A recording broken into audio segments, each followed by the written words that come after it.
اللي في الصوره دي اسمها ميرا حارس لوكا، طفله عندها 3 سنين من اسيوط، مركز منفلوط تحديدا. لقيوها مقتوله، ايوه لقيوها مقتوله. ايه الحكايه؟ اللي قتلها للاسف ابوها، اللي قرر انه يخطفها بسبب انه خسر مبالغ ماليه كبيره في منصات القمار. مش بس كده، ده كمان رماها في مصرف مائي بسبب القمار ومنصات القمار اللي من يوم ما ظهرت والمصايب بتكتر يوم بعد يوم. بتعود الواقعة للبحث عن الطفلة، وبعد أن وجدوها مقتولة، والقاتل الأب الذي تم القبض عليه واتخاذ الإجراءات القانونية. ميرا طفلة كل ذنبها إن ده والدها، ومش بس كده، لأ ده كل ذنبها إنه بيلعب قمار فيقوم قاتل بنته ويخفيها علشان يقنع إخواته إنها مخطوفة ومطلوب منه فدية يدفعها ليها علشان يرجعها. وهنا طبعا بيحاول يخلي إخواته إنهم يتعاطفوا معاه علشان يدفعوا له فلوس، ولكن ربنا يظهر الحقيقة والقصة تتكشف وتتعرف إن هو اللي قتل بنته، قتلها عشان القمار.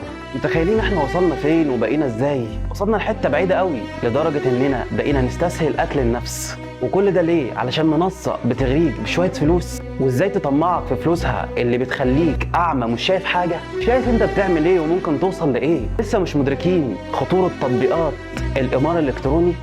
وللأسف منصات القمار دي ليها بلاوي كتير قوي مع ناس كتير.